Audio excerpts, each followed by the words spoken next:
Everything is red today except Retardio.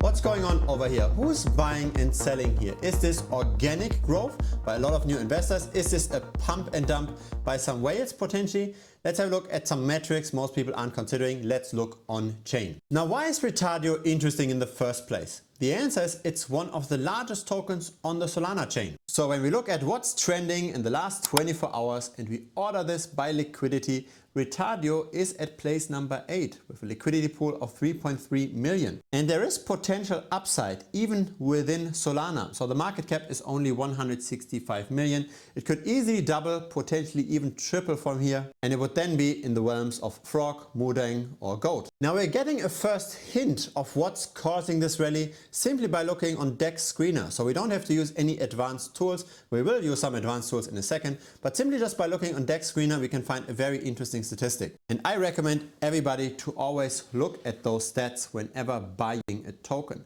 So have a look here on the right. We see a price appreciation of 33%, but at the same time we see that the number of buyers is actually smaller than the number of sellers.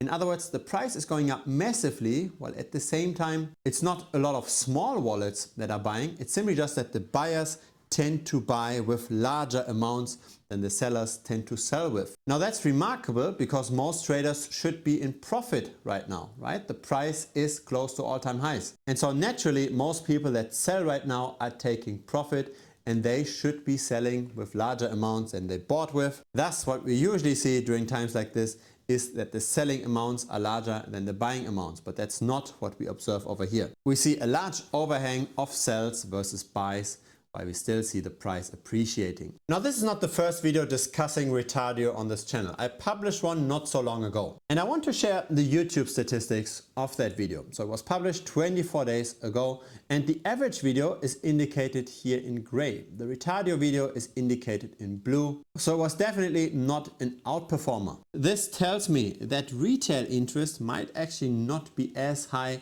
as the price appreciation suggests. Now at the time the price of Retardio was 9.5 cents. Now it's at 16.7 cents. And so I try to be early on this channel. I analyze all kinds of different meme coins. I publish 2 to 3 videos a day. If you don't want to miss the next early video, feel free to subscribe.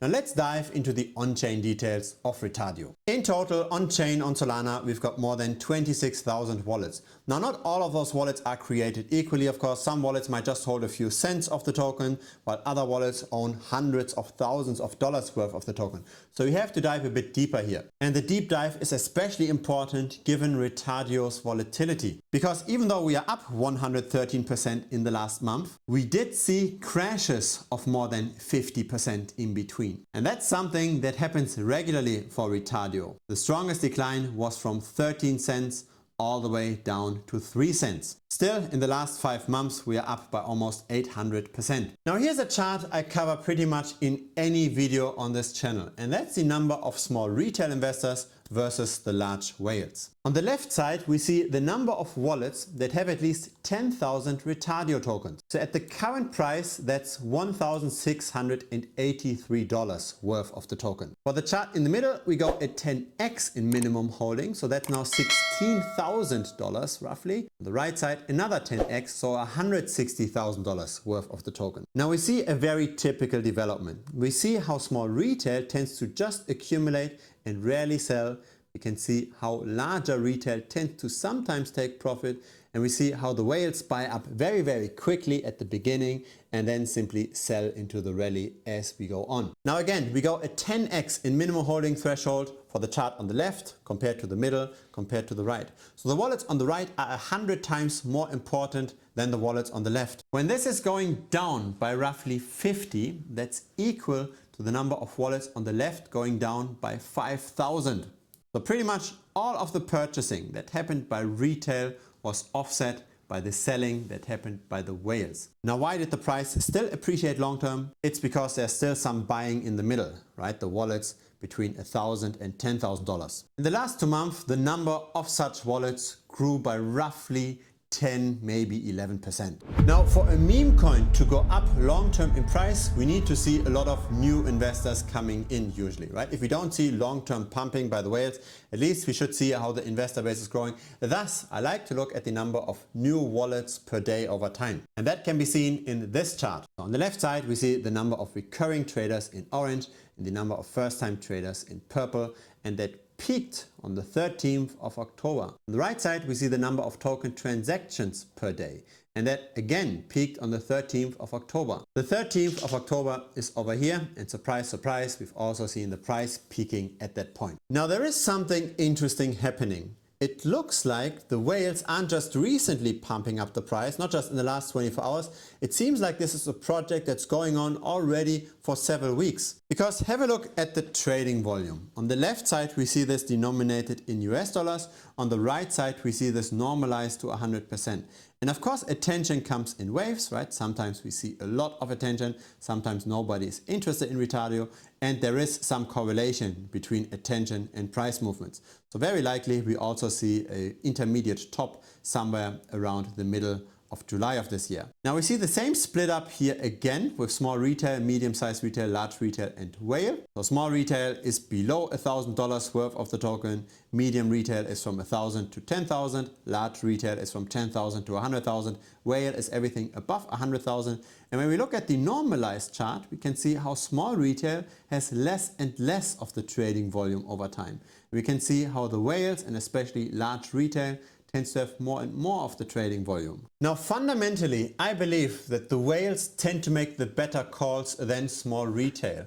Right? The whales, they've got all that capital because they already did the right decisions in the past. Small retail, not necessarily. So when the big guys continue to accumulate, we have to ask ourselves, why? Here's another approach to look at the very same thing. The whales in aggregate hold roughly 100 million worth of the token, large retail 39 million. And we can see how quickly the whales accumulated. So they went from 13 million and more than 7x their holding, while small retail grew their holding only from 1.5 million to 3.5, so only a bit more than a doubling. Now, why are the whales accumulating? I believe it's because Retardio isn't yet that much in the centralized exchanges. Thus, when the centralized exchanges get more involved in Retardio, there will be more retail investors buying. And the longer the rally continues, the more the retail investor will be interested in the token. We still see 79% of all of trading volume happening on Radium. We still see 4% of all of trading volume happening on Orca. We don't see the Maxis, we don't see the Binances, we don't see the HTXs of this world in this token yet. Now the big question is always, how can those tokens be identified early? And my approach to this is wallet tracking. So I like to look at traders that tended to make good calls in the past and that potentially even have some influence on the market. So have a look at this. This is part of the premium membership of this channel. And we see how Kyle Chessy bought a lot of Retardio at 11 cents on the 10th of October. He dollar cost averaged into the token. And he did this by moving away from the WIF token, from Dog with Head. Dog with Head since then rather trended down. We all know what happened to Retardio. And so we are tracking 12 wallets from Kyle Chessy alone. So this again comes from the premium membership. We've got 419 wallets in total that we are tracking. There's even a dedicated tutorial course on how to find those wallets, on how to find influencers and profitable traders, on how to track them, and on how to then interpret the signals that we get from the tracking. There's more than 100 tutorial videos in total in premium on portfolio diversification, on risk management, etc. Feel free to check it out. Of course, once we have the signals, we still need to discuss, does it make sense to buy, does it make sense to sell? There are dedicated chats on individual altcoins in Telegram as well. So feel free to check it out. There is a 1-week money back guarantee. So in case you don't like premium, just message me within the first week and I'll refund you 100%. To sum it up, I believe that Retardio is mainly supported by the whales, and it seems like the reason for that support is the hopes of a centralized exchange listing. If you got some value out of this video, feel free to subscribe. I publish videos regularly. A like would be very much appreciated as well. It helps the channel grow. See you in the next video or see you in premium. Cheers!